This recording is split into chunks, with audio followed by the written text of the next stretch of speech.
must know that I'm in the dog fight with him. I'm next to him side by side. We have a bond that's unbreakable. I'm gonna show you the good, the bad, the beautiful, and the ugly. Transparency is everything. When I learn, you learn.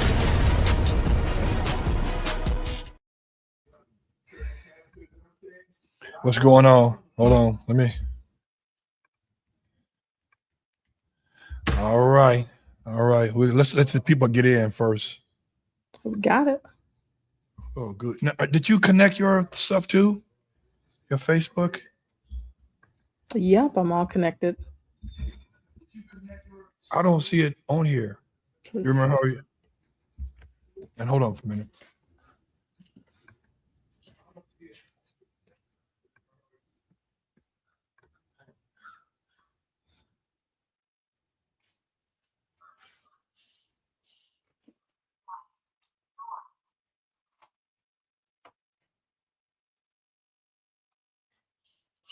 Beautiful.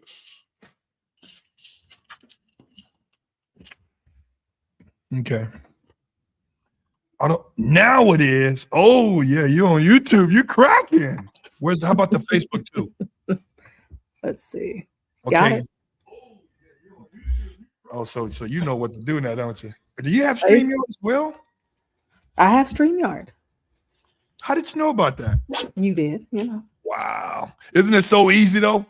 Straight up. Like it the really easiest. is. It's super. I just clicked it and it was like, all right, got you.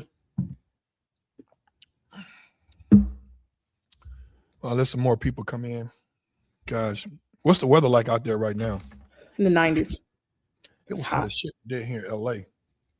Yeah, it's so hot that I'm worried about dogs overheating already. So we're back to training indoors only. So when it's nice outside, we go to parks, we go everywhere. How you doing?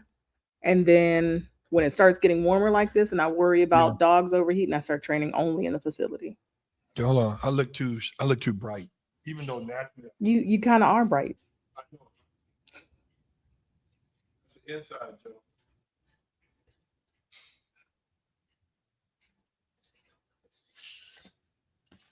Let me see if that work. Okay. Yeah, I am. About the same. Blame it on the Louisiana purchase. I looked. Damn, hold on. You can't do me like that. Wait a minute. Okay. This is a studio set up in the garage.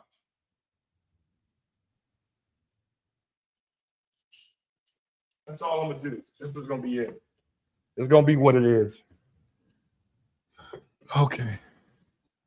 No change. It doesn't matter. So yeah, look at some people coming in. I look better. This is what it is. It's showing my JSU shirt, Jackson State. So let's get to it. So I want to say thanks for coming on to the show. Absolutely. Thank you. People, I want to introduce a friend of mine. And I'm so, I'm really proud of you. Big time. Thank you. Thank you. You know, so a lot of people that say they're going to do a lot of things. There's a lot of people that move in stealth mode, but there's a lot of people that don't do something, but they do more talking, right? Right. And so I want to welcome to the show Angela Patton of Zenith K9, based in Las Vegas. If you don't gamble, it's okay. You know what? And for me, I don't. Now, I eat. That's for damn sure. And Vegas is all about, oh my God, endless restaurants. Yes. And it's terrible for me because I'm right in Chinatown. Mm-hmm. So everywhere. It's all around me. So I'm like, okay, well, what am I going to eat for lunch today?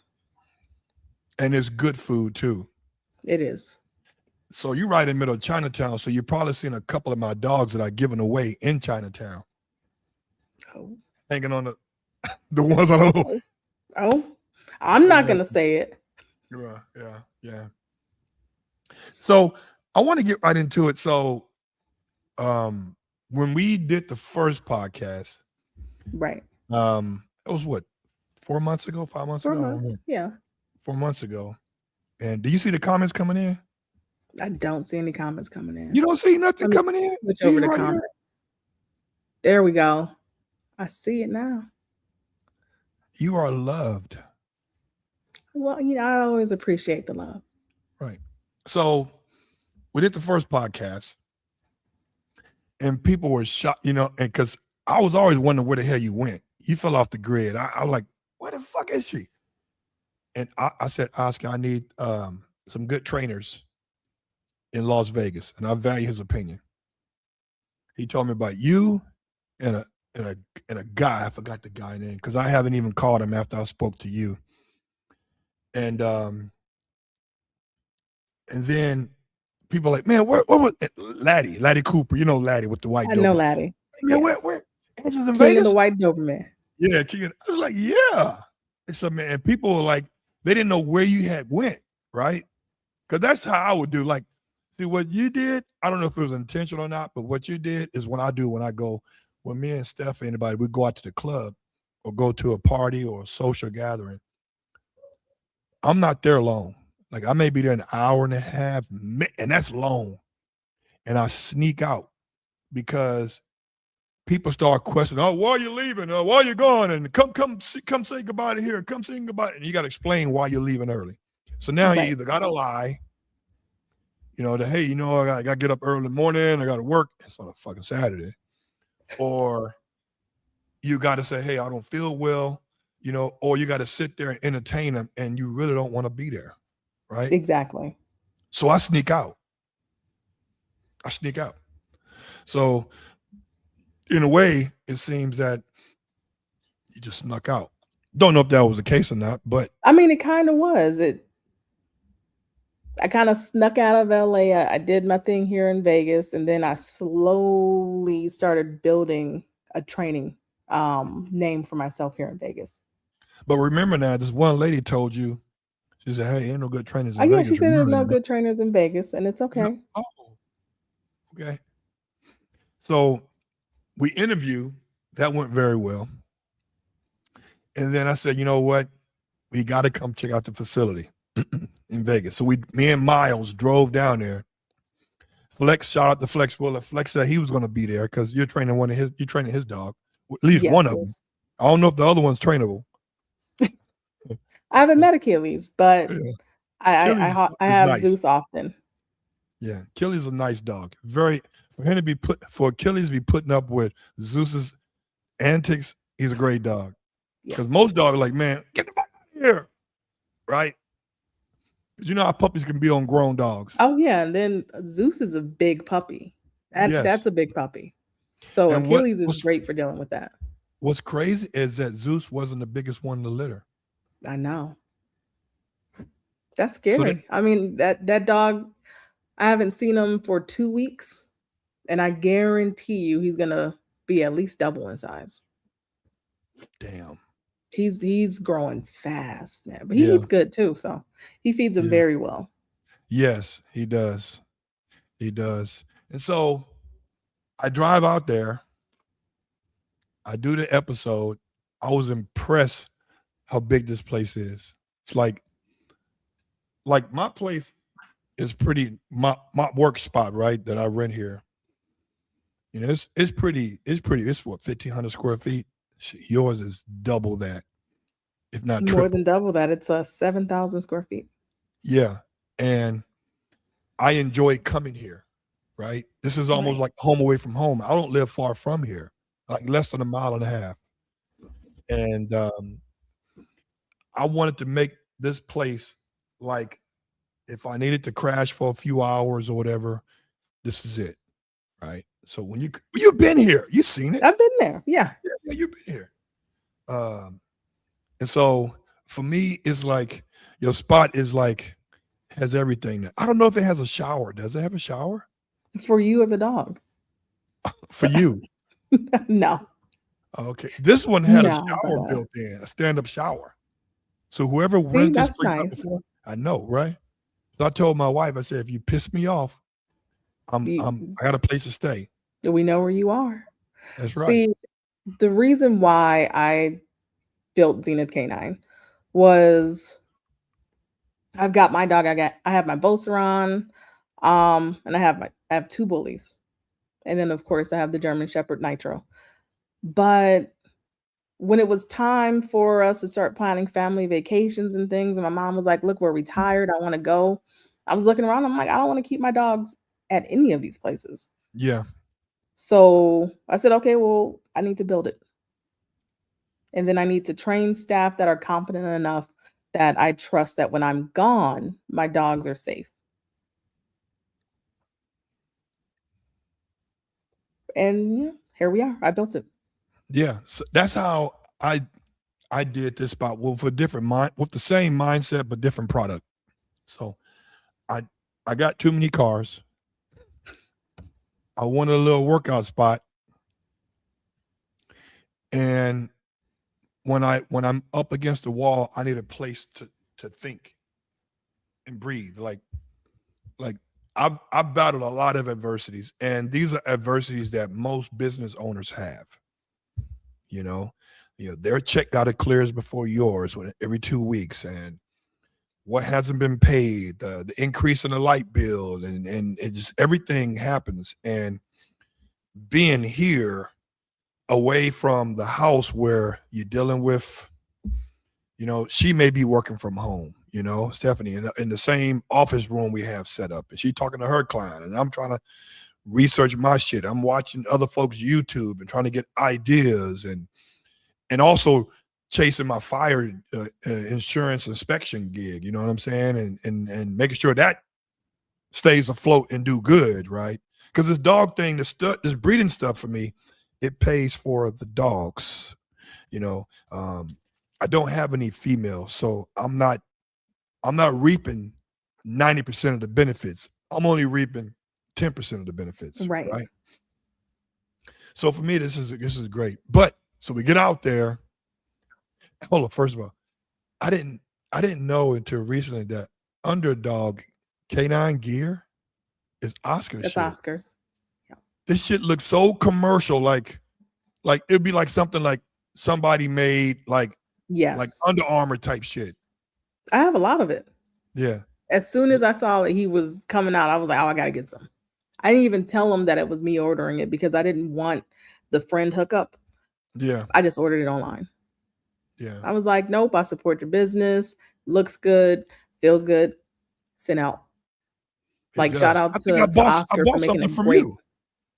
You didn't get any Underdog stuff from was that? me. The vest? The vest was who was the best? I think it's Roca Canine. Okay. But I'll probably talk to Oscar in the near future about having some of his stuff in my retail. Yeah, I've got his ball on the string. I've got his some of his tugs. All of the vest. I bought my trainers, their aprons. Yeah. I got his tugs. You hear me? I hear you. Yeah, I got his tugs. I got his toys. And I usually buy 2 of them, right? 2 of each. So I get out there. I'm painting his pictures, people. I get out there, and I'm amazed at the setup. Like, you got a puppy spa, board and train, raise and train. You have a timeout section for the dogs that have behavior issues. You have a little storefront. You sell nurtured dog food. And that was a whole debacle with this guy I was trying to buy from. Here we go. Yeah. And see, what else? You got an indoor training too. So let's say you can't go outside because it's 100 degrees. You got indoors. Only thing you're missing now is a pool. Shit. Maybe, yeah. Maybe that's the next facility. I don't know. Maybe dock diving comes to Las Vegas. Who knows the future? Yeah, get there. Hold on. You have an outdoor area for the dogs to potty. And I get there and I'm totally blown away. You do a video. The shit did great. Stuart doing great. Gypsy, shout out to Gypsy and Lauderdale. She put the bike, her and her daughter put the bike suit on. That was the best moment. Yeah. That's a rush, right? That's a hell of a rush, because if you don't know what you're doing and the dog bites you, in a vulnerable spot. Even though you have protection, you can still get injured. Like Oh yeah. I got bit right here. You can't see it. Right here, a little mark, right? Yeah, I see it. And I had a bite suit on, but it was a Conti Corso, and I didn't Okay. have a gauntlet on. Gauntlet might save your life. Yes. And I saw it in Gypsy eyes, and she was like, "Oh my God!" And the dog, what's your boy name? Your Havoc. dog's name? Huh? Havoc. Havoc. He was Yeah. wreaking fucking havoc. I'm like, motherfucker. And then I was like, he ain't gonna bite no legs. I don't want him doing that because that's sensitive for me. Like, I mean, goddamn, you know. And I do all that, and I'm like, we do the filming, and at the end we do this, boom, and it was dope. And so I come back, we do the editing and stuff, and then all of a sudden, it's like I see like Angela's posting videos every day. What is this? Ah. I had to keep the momentum, like I had to keep it going. I was like, you know Mhm. what? Why not? Why not show people what we do out here in Vegas? That's true. That's true. Listen to the guy. Look at Gabriel. Bruh. You're right, though. Yes, You're right. it's okay because I mean it's the truth. Yeah. And so my question is to you, among other things, like number one, about marketing. Let's get into that. What has improved and why has the marks it's always room for improvement when when you're doing Always. Yeah. anything, right? So what changes have you made since the dropping of the video? And we're gonna have to go out there and do it again in the next 2 or 3 months. But what has changed since the time the video has dropped? Or I think we was dropping reels before that. Yeah, we were dropping reels before that. Um, so now I've got a bunch of Doberman people, and I love it because I love Dobies. Yeah. I have one in particular that comes all the time. She's a nice little red female. Her name is Cookie, and Cookie? And guess what? We have her on a treadmill because he Really? he lived in Florida originally, and he thought that the weather in Florida would be similar here, and he's finding out that it's hot. Yeah. So we're exercising Cookie on that treadmill that people are so afraid of because it's about to be 100 degrees probably next week. So she needs to burn energy some way. And me and LaRon, to piggyback on that, me and LaRon did a shooting yesterday.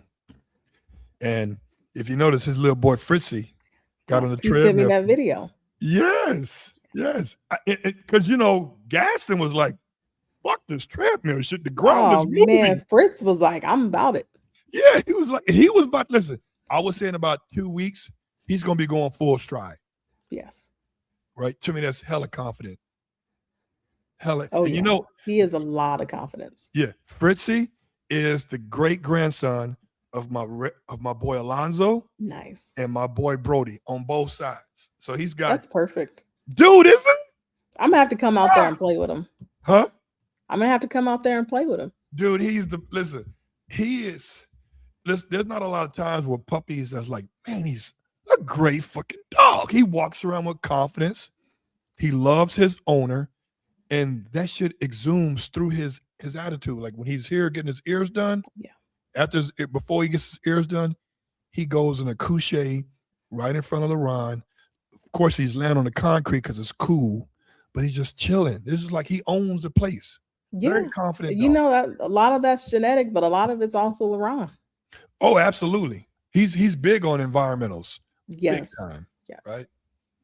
So we do that. So finish telling me like what changes you've made in marketing. Because I'm a big marketing guy. Yeah, so shout out to Yanni Consulting. I joined their marketing team, so they're handling a lot of my marketing right now, and they are fantastic. In the past, I've been with marketers, and I wasn't necessarily happy, especially from some of the dog trainer marketers. But I can only say fantastic things about Yanni Consulting. But in addition to that, I took your advice, and your biggest advice was like, hey, get a tripod. Start filming everything. So I film everything. Um, and I have a friend, Savvy, who does all of my editing. Wow. So I put it in a Dropbox. She edits it. I post it. So yeah, Teamwork makes the dream work. it's working. So I'm gonna have to get. I've been out of town at some dog shows. So I need to get back on it. Yeah, yeah. And sometimes I do get into those. I won't call it funks, but like when I was in Atlanta this weekend, we filmed an episode with G6K9 Eugene Leach. He's an IGP guy, young guy. He's off the Wallace Payne tree. And when I got back, man, I was already like, I won't say jet lag, but it's a 3 hour time zone difference. And it's like, Yep. and then I had to come here 3 hours later. I'm filming with LeBron and my camera guy saying, I got 2 hours to get this done. You got to hurry up. I'm like, God damn. Like, damn, Miles is like, bruh. It was just, but we did it. We killed it. You do it. You We just do had it. skits and everything. So how has it improved? Like, are you getting a lot more inquiries through your website or Instagram, Facebook, You TikTok? know, believe it or not, a lot more inquiries through Instagram. Instagram is where most of my people are coming from right now. And they're And you know, it's surprised. just the training videos. And they're like, oh, I saw you did it with this dog. Can you help me? And the answer is always yes. I'm always willing to help someone. Yeah. Yeah. I my thing is that when it comes to marketing, you know, if somebody asked Mr. Beast. Mr. Beast, if people don't know who he is, he has the most YouTube subscribers in the world. He's a guy right here in the United States. And they asked him, so how did you get so many subscribers? He said, I kept posting, post. That's exactly what he did. And I'm not saying we're going to be a Mr. Beast, but we can be a Mr. Beast in our own right, you Right. know? And so every time I talk to people who follow me, I said, man, I wake up and you post something already. I said, bruh, I got so much content that it's going to go viral somewhere and it's going to be educational for somebody, but it's also going to be entertaining for somebody who wants to watch the rest of my stuff. Because for me, my goal when I come to you guys, when I come to you, when I go to Eugene out there at G6K9, and when I go to LaRon at Leader of the Pack dog training, I'm going to get monetized for the videos. Right.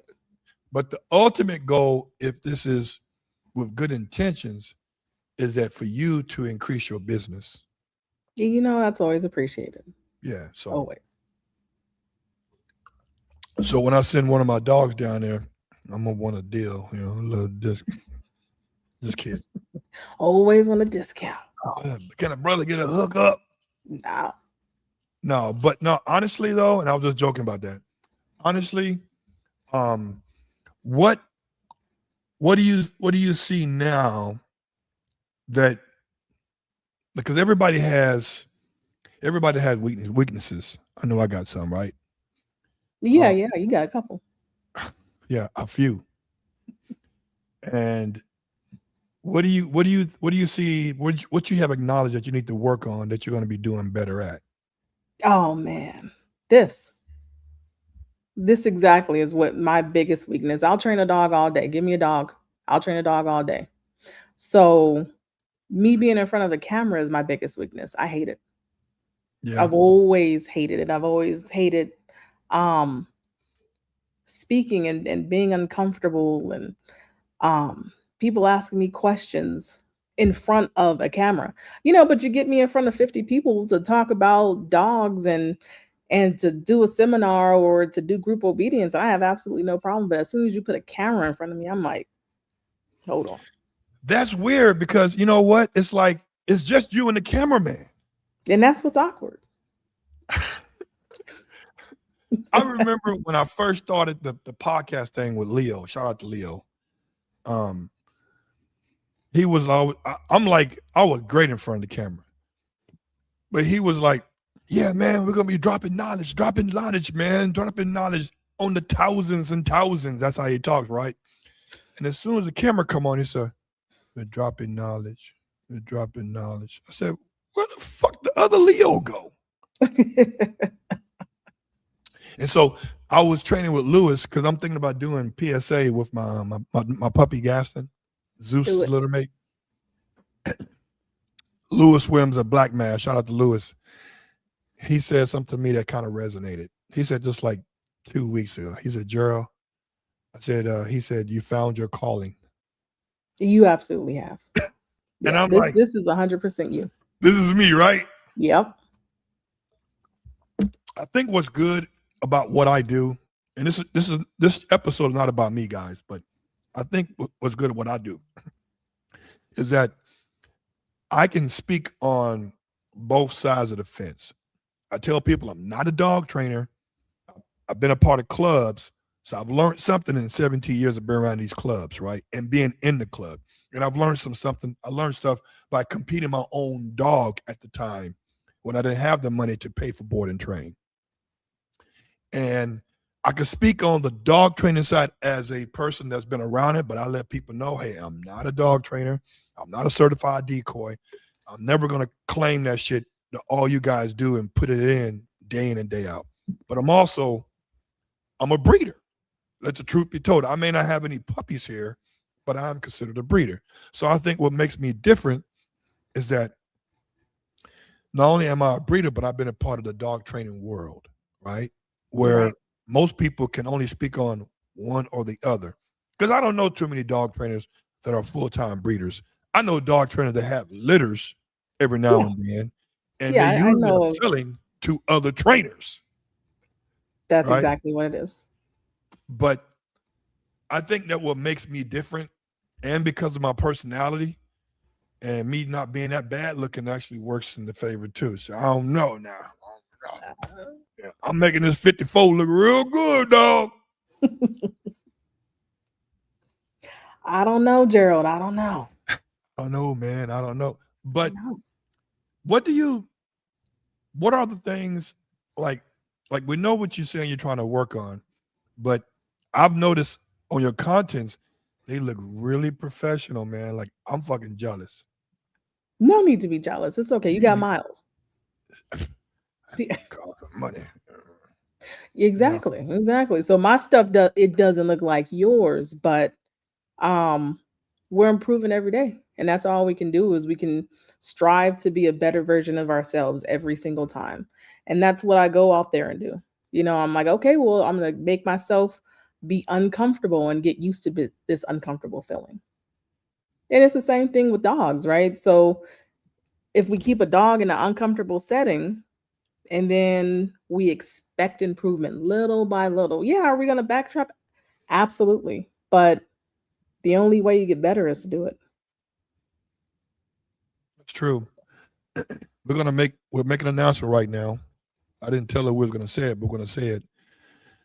Angela is gonna be a Doberman owner within the next 3 to 4 months, as soon as the litter drops.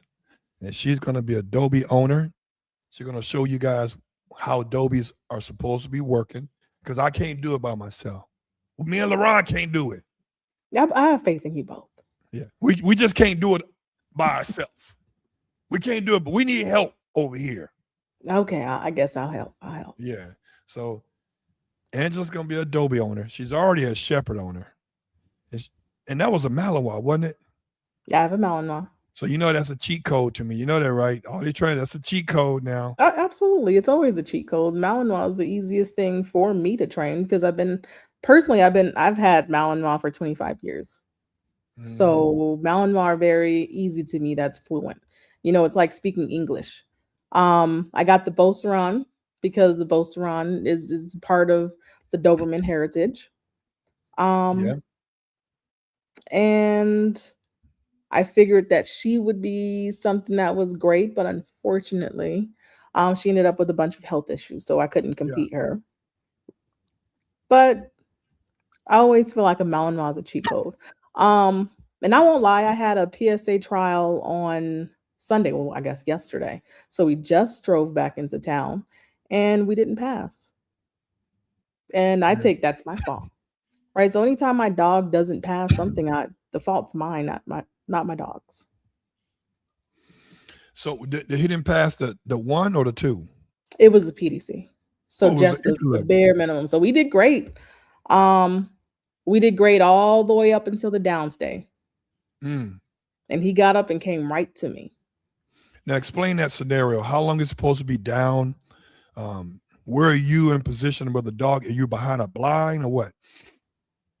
No, so PDC is a very simple obedience routine. You enter the field, the first thing you do is a figure eight. So you're going to figure eight two cones, On the leash. down the dog. It's all on lead. Okay. So you down your dog, leave your dog, turn and face your dog, you return to your dog.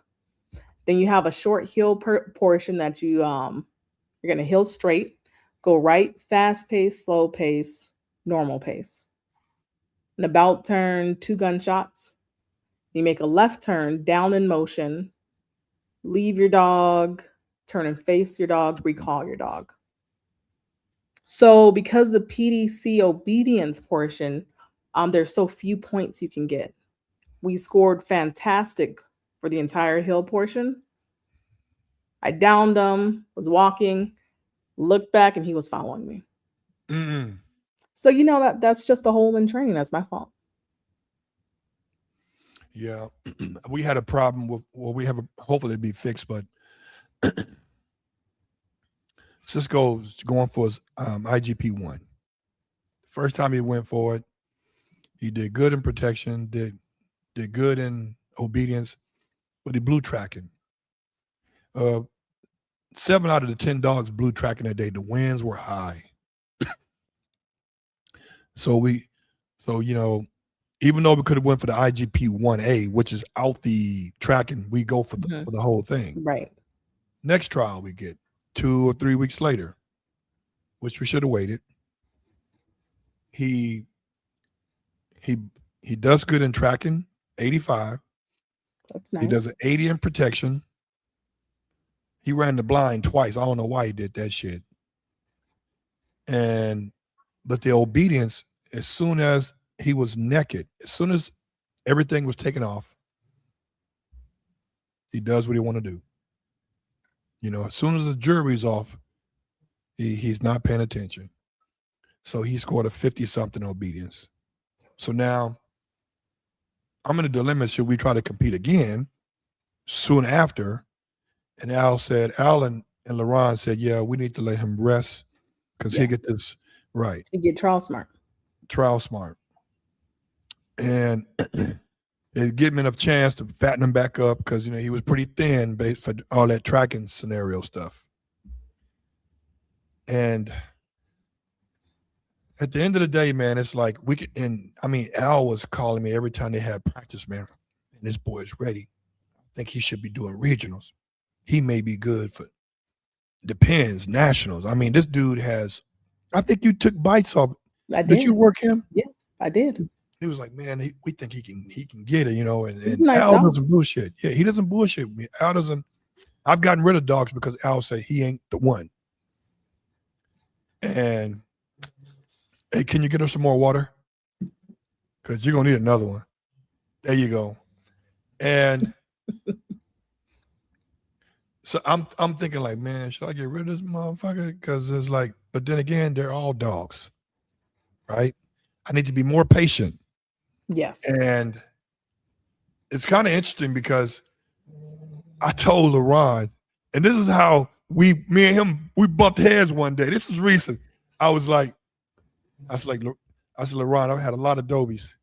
I said, but this one right here can give a Malinois hell because he does things in a Malinois type mentality. He's always hyper, want to work, boom, everything. And I only see that in Malinois, right? And Eric, I told Eric the same thing. I said, Eric, I think this boy can compete. Eric's like, I don't know, man. But see, they know better than me. Eric Mack is they know better than me, right? But see, I see things that they see, but they're not looking at, paying attention to. Right. And for me having nothing but Dobies, I know that this dog is cut different. right? I know that. So I'm still, and plus he produces great pups, like Yeah. really great pups. And LeRon came and said, man, don't be going out there saying that your dog can compete against Malinois. I said, man, that sounds crazy. I said, what the fuck? I said, yeah, I'm telling you. And he didn't really believe me until he saw it yesterday. Because he never really worked Cisco. Right. Cisco's always been gone. So now he realized when the video goes out, people, my boy LeRon took the ball. First of all, my boy is hyper about the ball. Like he's ball obsessive. He has obsessive drive. LeRon had the ball, and then LeRon put the ball behind his back. My boy started going in and barking hold right up on him, like, Herf, Herf, Herf. He kept getting closer and closer to LeRon. LeRon realized now what I'm telling you, you believe in me, dog. So now You he know what? realized Sometimes we have to see it to believe it because because we hear it all everyone the has time. a mouth. Everyone has a mouth. We hear different things every single day. Yeah. So once we see it, that's when we really believe it. But I mean, I'll tell you the same thing. Failure isn't failure, it's just an eye opener. You know, it exposes things to us that we've been lacking in training. And it's not necessarily a end, it's a beginning. Mm-hmm. And you know, I know you're impatient. You want things now and you want them when they want them. But some dogs, they're like, no, look, you got to put the work in. If you want that title, you need to put that work in. And Yeah. I know you put the work in. I know Al puts the work in. But sometimes it opens our eyes and it shows us exactly what we need to go back to on the drawing board. And I mean, it's our grace and failure that defines us as a trainer, not our successes. That's true because I've never been patient, but Yeah. that's an understatement. But Mike has a dog off from me named Dylan, Brody's son. Yeah. And when I had Dylan was 6 months and Casanova was 4 months, and I saw how Dylan wasn't really going crazy over the rag. He was just chasing the rag, but he wasn't trying to bite the rag. But then a 4-month-old puppy, 2 months younger than him, chasing the rag, going airborne for the rag, biting the rag. And Lewis said, yeah, that's the one you should keep. And then I said, okay, that's in the back of my mind. And then I I end up giving that dog away to see. I give a dog away for someone who got more patience for me. I end up giving that dog away to Mike. I'm talking about papers, health tests. You can have all that shit, the whole shebang. Breeding rights, I don't give a shit because I know that Mike has more patience for the development. And I saw Dylan up close and personal for the first time in years. And I think I put a video up of Dylan with You did. Mike there. You did. I said, this is a magnificent looking dog. It's like he turned out to be a great dog. And I remember Mike kept telling me that shout out to Dogman Mike Austin, rest in peace, Ted Sanders. He was like, Mike said Ted told him, sometimes you got to wait on it. Sometimes you just got to wait on it. Speaking of rest in peace, I want to say rest in peace to Otis James Knighton, the K9 coach. I should have did that last interview with him, the one I thought I was going to do, but I felt kind of like, and this was like before Thanksgiving, because I called him, and he was still talking on the phone, chopping it up. But I was like, man, dog, we're going to videotape him in that state. You know what I'm saying? Right. Because, I completely understand. and so I didn't. Oscar did it. He did a good job at it. So we was able to get the last good recordings of him. Yes. But you know, my relationship with OJ was as a student, you know, and he the one, let the truth be told, he is the one that got me on this dog must have a title shit kick. Like Yes. I brought out that red Dobie because I had got a shitty Dobie from a breeder in LA. And I bought that red Dobie because I saw the breeder from overseas because what's that doctor? Bill Relaford had a dog named Musa. That's the Dobie that Lewis used to impede on OJ's training portion of the field. So I got hip to what the European Dobies are. OJ asked me one question. He said, what the hell are you going to do with that dog? I'm going to just do some classes. He said, you didn't get that dog titled. And from that point, every male dog I've had in my camp must have some kind of working title. There's no way around it. Absolutely. And for me, I thought about it deeper. And people ask me why do I got all my dogs are titled. I said, listen, it's not the point where the dogs get on the field and get a title. That's not the part that I evaluate because that's the end goal. The goal is to evaluate during training. Can he take pressure, control Yes. pressure? To me, it's almost like the Navy SEAL. They putting these people through all this shit that 80% of the people will crack under in the first 24 hours. They want to see their mental state of mind. Can they block out some shit and do what they have to do? Knowing that they won't die, they'll be uncomfortable, they will be tired, but at the end, you'll get your ballot. Yeah. Right? Yeah. And then as a trainer, it lets me know what lines I want. How quickly does this dog mature? How does the dog think? Is the dog handler aggressive? Is the dog sensitive? All these things matter to some people when we're training, especially when we're training to compete. Do you want a dog that matures quicker, or are you okay with the dog that you have to be more patient with and mature slower? And a lot of these things are genetic. Yeah. And so as a trainer, I want to know what I'm in for. This dad is slow maturing, so I'm not going to be able to compete the dog until he's 3 or 4. Is that important to me, or is it not important to me? Yeah. Personally, for me, it's not that important. For someone else, it may be. That makes sense. And at the end of the day, because I'm a stud provider, Right. A stud guy. That's what I started out with, and that's what I'm going to continue to do. It tells me if a dog can, like case in point, Titus is a hell of a dog, right? I mean, one of the good dogs, one of the great dogs I got, Titus and Cisco. Those are the two grown dogs. We did bite, go, go, go, forward aggression. He was all that, civil. He's still all that. But we never put him on a prong.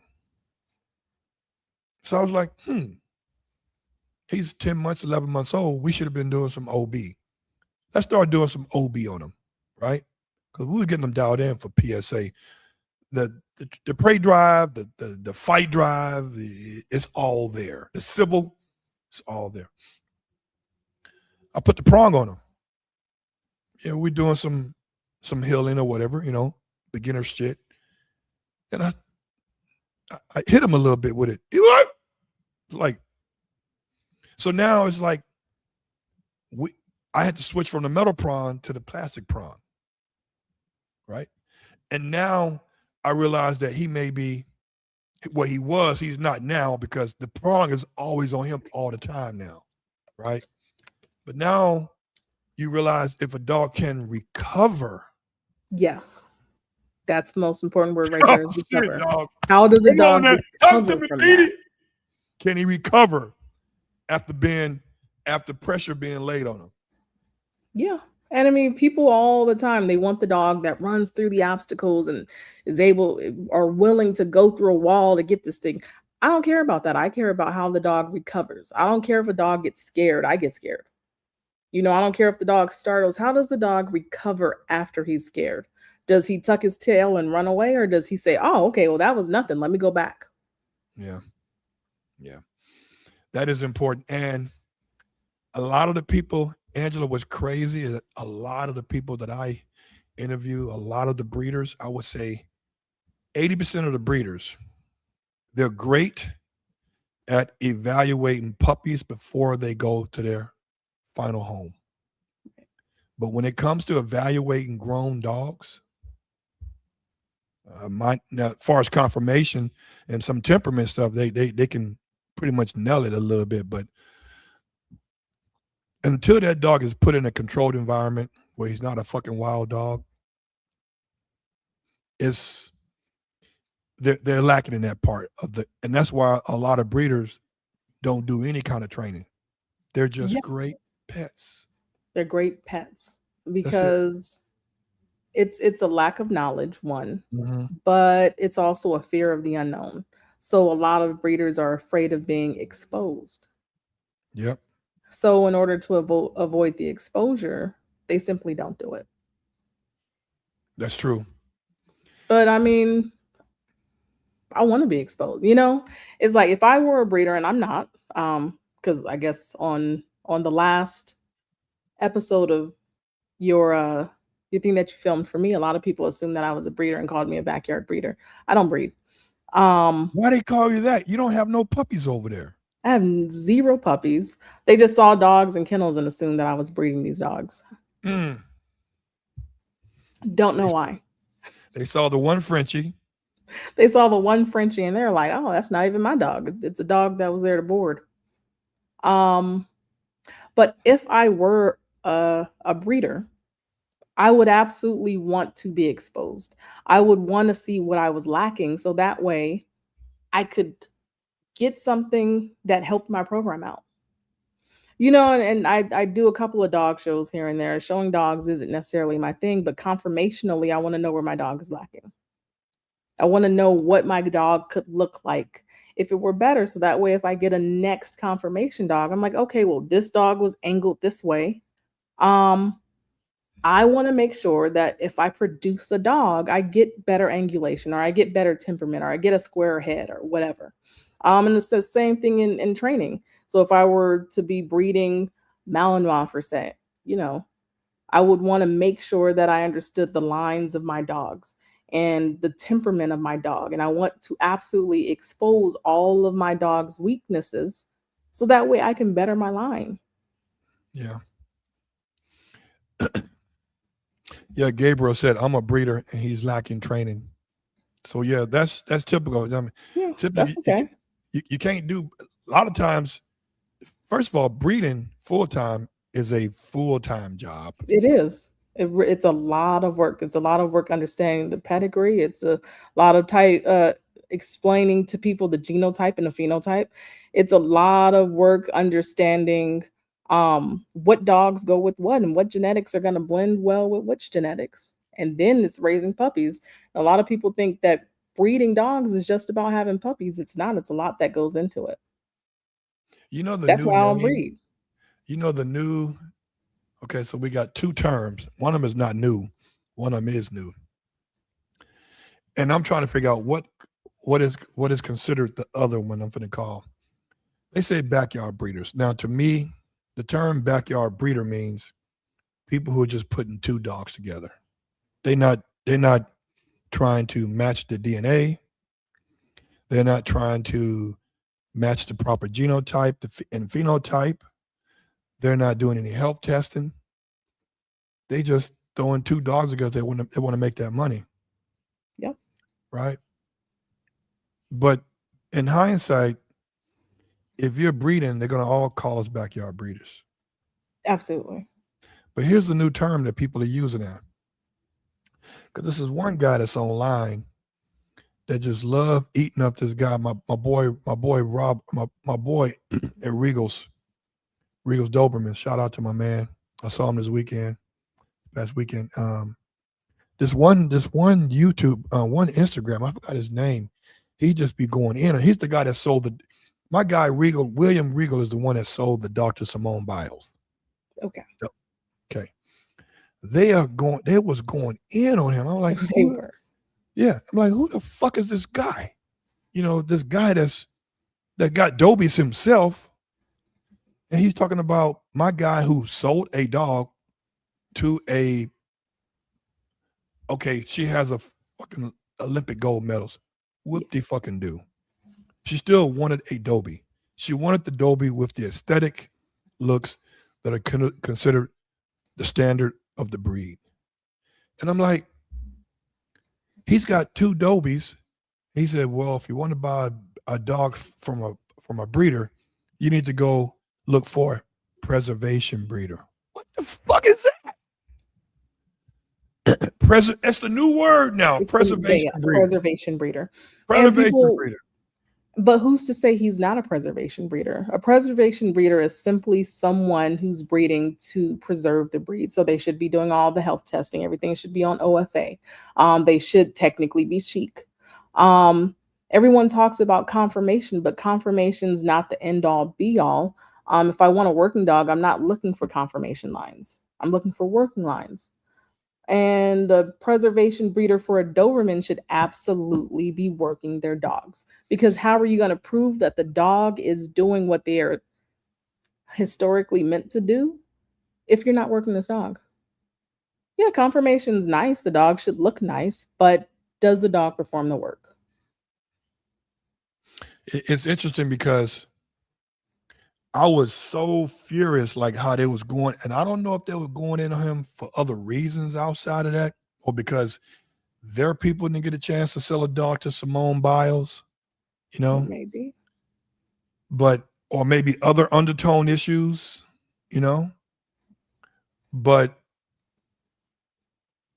I said online, I said, let me find out who the breeder was that sold the dog to them. Right. I'm gonna light their ass up because I know that every breeder is gonna make mistakes. Yes. And mistakes are part of life. Yeah. Yeah. And it's Mistakes like happen.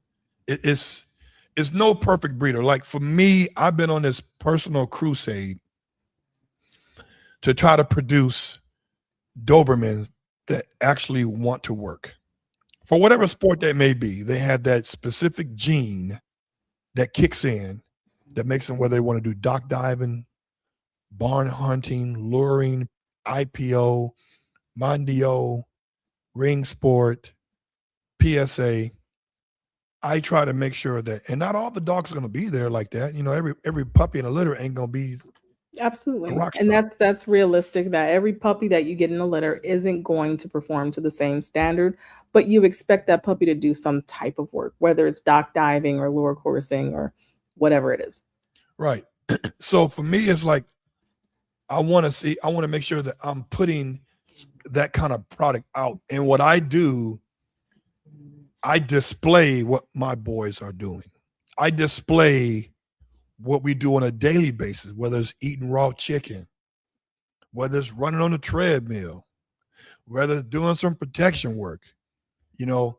But I show the characteristics of what I'm not saying what they should do, but what the dog should be able to do. He should be a utility dog where if you want to do this, you can do this. You want to do that, you can do that. Right. Right. Versus like one of his fireman guys, he bought a dog from me, Enzo. Nice, beautiful dog. Come from Casanova. Casanova is an IGP-1 dog. And I said, man, you ought to do some protection work. Because all I see you do is just hiking. And he carries your water bottles on these long hikes, you know, and it's cool that the dog can live in a life where he matches the owner's energy. I said, man, why don't you put him in some protection work? Oh, I don't want to turn that switch on. Well, the switch, It's already there. it's already there. It's just a matter of time for somebody accidentally turn that motherfucker onto turn it. The switch is already on. You know how Yep. you control the dimness You and the just brightness? control yep. The switch is there. It's just one day is it going to turn on? And you don't want that switch to turn on with no training. That's your worst nightmare. It's only a matter of time. It's like it's not if, it's when that dog gets Absolutely. out of your control, will he listen to you or have tunnel vision? And if you never did scenario after scenario after scenario, then how do you know he's going to listen to you? He's not. He's not. He's going to go tunnel blindness. And that's it. He's always going to revert to his lowest form of training. And if there's no training, then there's no control. What's beautiful with the sports that we do is that there's so many physical and verbal distractions, right? Hold on. God damn. That should have never happened. Sorry. Thought you muted it. That's the alarm. I'm like tripping, like, what the hell is going on? But I digress. So what I'm saying is that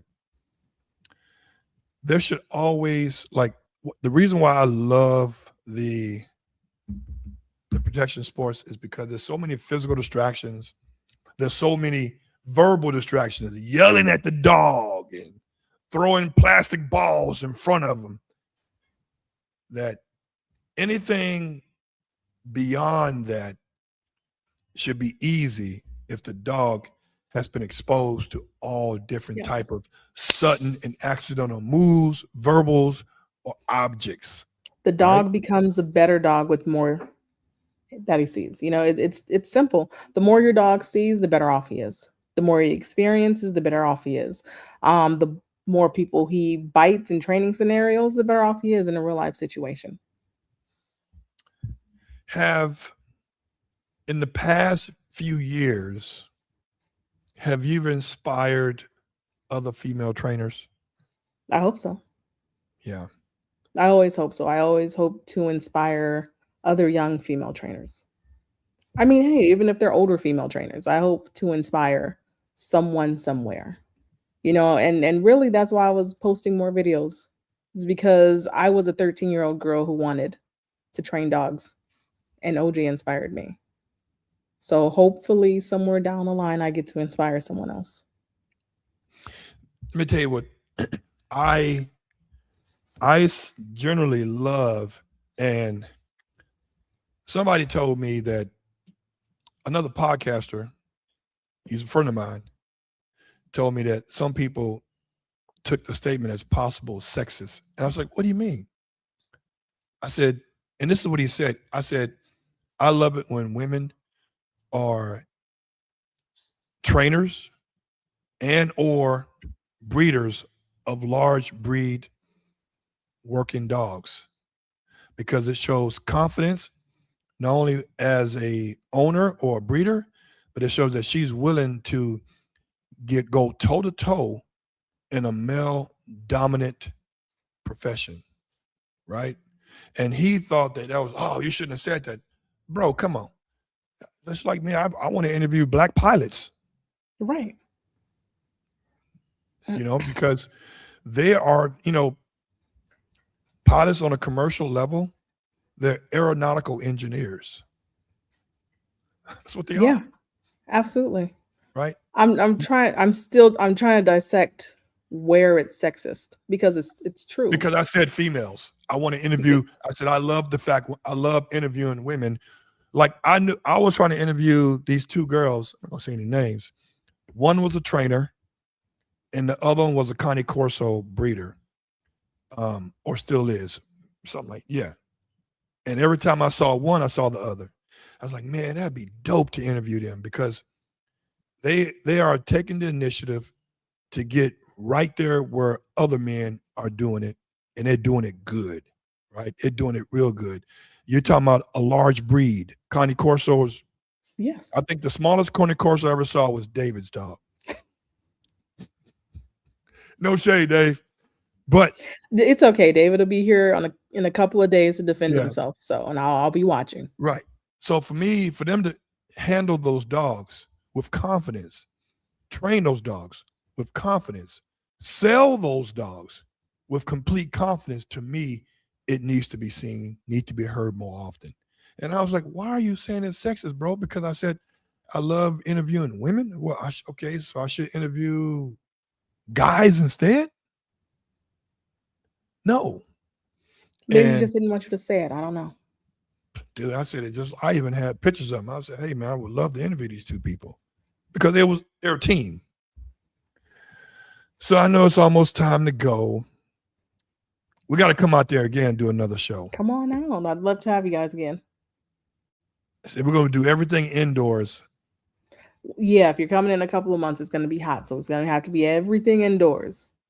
You know what? I love the weather in Vegas, though, to be honest with you. I mean, yeah, it gets a little bit hot. Not a little bit, a lot hot. A lot of hot. Got a lot of hot. But for me, I guess the only offset with me, I got a pool. Oh, yeah. Yo, I got don't. a pool, dog. But we aren't all Gerald, so. That's true. That's true. Well, listen, I want to say thank you for coming on. No, thank you for having me. I'm going to make some reels. I'm going to tag the hell out you on these things now. It's going to go. I'm putting it everywhere. So what do you want to say to our viewers before we get off? No, if you have any inspiration to be a trainer, if you have any want to be a trainer, reach out to the nearest trainer to you. See if there's a mentorship program. See if there's a way for you to come and train. If you're in the Vegas area and you're interested in training dogs, come talk to me. I'm at my shop every day, unless I'm at a trial or something else, but I am at my shop every day. Come stop by and say hi. I think my staff's friendly enough. I don't know. But come by, say hi. If I'm not there, ask them when I'll be there. No. That's Hey it. guys, That's what I'll leave you with. if you guys want to follow her, Zenith Canine, all you got to do is really Google it. She got that name on lock, and you got her address at 4001 South Decatur, where it's Greater Boulevard, Suite 18. I think it's really Suite 18, 19, and 20 because you got half the It's fucking building. Suite Teen. It was Suite 18, 19, 20, 21. Oops, Yes. my bad. Yeah. 4 It's okay. suites. Let me say some more comments here. Thank you guys both for the from Fairfield. He's up north, the Yay area. I want to say always to my followers, subscribers, and faithful believers in what I put out there. Stay resilient, but be responsible. Until next time.